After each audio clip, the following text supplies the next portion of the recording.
Hello बच्चों, चलिए प्रश्न पढ़ते हैं। बच्चों बोला गया है एक ठोस गोला, खोखला गोला तथा वलय घर्षण विहीन नत तल के उच्च बिंदु से छोड़े जाते हैं जिससे कि वे तल पर नीचे की ओर फिसलते हैं। तल के अनुदिश नीचे की ओर त्वरण का मान किसके लिए अधिकतम है?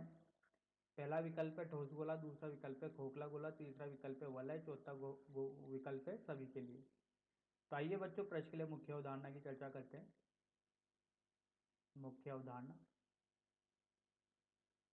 तो देखिए बच्चों, एक आनत तल का निर्माण करते हैं बच्चों, और इस आनत तल पर एक पिंड रखते हैं जिसका द्रव्यमान है m।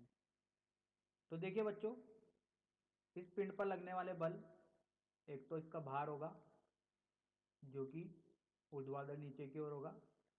एक, अगर ये सतह के संपर्क में है बच्चों तो इस पर एक अभिलंब प्रतिक्रिया बल होगा बच्चों।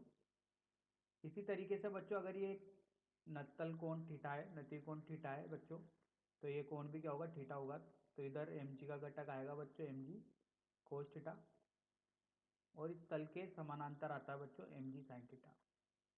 अब देखिए बच्चों, मैंने ऐसा माना कि यहाँ पर घर्षण का मान 0 है, तो बच्चों इस पर लगने वाला बल आनत तल के समानांतर जो इसको नीचे लाएगा वो है mg साइन थीटा।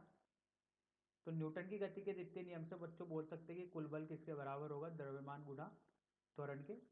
तो बच्चों इसमें जो कुल बल लग रहा है क्षैतिज दिशा में वो है mg साइन थीटा। तो mg साइन थीटा क्षैतिज दिशा का बल है, तो ये लिखते हैं ये बराबर होगा m गुणे। तो बच्चों इसका त्वरण निकल के आया पिंड का g साइन थीटा। ये निर्भर कर रहा है बच्चों g के मान पर। तो बच्चों g का मान तो नियत होता है, ये लगभग 10 मीटर प्रति सेकंड वर्ग ले लेते हैं अपन इसको। थीटा, कोई नत्तल एक बार बन के तैयार हो गया तो थीटा का मान भी नियत हो जाता है। इसका मतलब ये बोल सकते हैं कि अगर घर्षण रहित सतह है और ये पिंड नीचे आना चाहता है तो इसके लिए बल होगा mg साइन थीटा, तो इसका त्वरण होगा g साइन थीटा। ये त्वरण बच्चों नियत त्वरण होता है। तो इस मुख्य उदाहरण का प्रयोग करके बच्चों प्रश्न को हल करते हैं। देखिए बच्चों, नत तल पर जो वस्तु रखी गई है बच्चों, वो वस्तु है, देखिए कौन कौन सी वस्तु रखी गई है।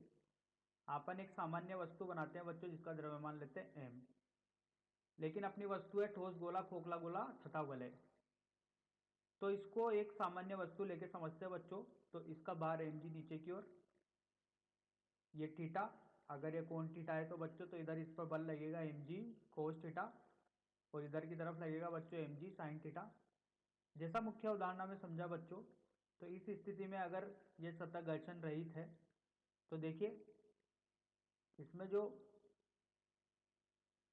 त्वरण होगा वो होगा g साइन थीटा के बराबर। g, कोई से भी पिंड रख दे बच्चों, ठोस गोला रख दे, खोखला गोला रख दे, वलय रख दे, सभी के लिए g का मान समान होगा। थीटा का मान नत तल पे सभी के लिए समान होगा, तो त्वरण सभी के लिए क्या होगा? समान होगा। तो बच्चों यहां से त्वरण का मान सभी पिंडों के लिए समान होगा।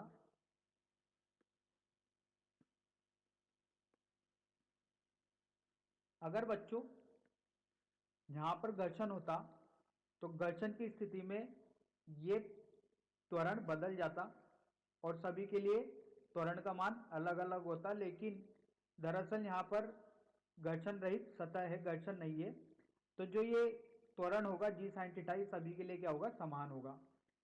तो कोई सी भी यहाँ पर वस्तु रख दी जाए, कोई सा भी पिंड रख दिया जाए, ठोस गोला रख दिया जाए, खोखला गोला रख दिया जाए, क्योंकि द्रव्यमान पर तो निर्भर कर ही नहीं रहा ना, ये यहाँ पर घर्षण है, तो ये जी साइन थीटा सभी के लिए क्या हो जाएगा? बराबर हो जाएगा। तो आइए बच्चों सही विकल्प का चयन करते हैं। 10 सही विकल्प होगा, सभी के लिए समान। आशा करता हूँ बच्चों आपको यह समझ में आया होगा। धन्यवाद।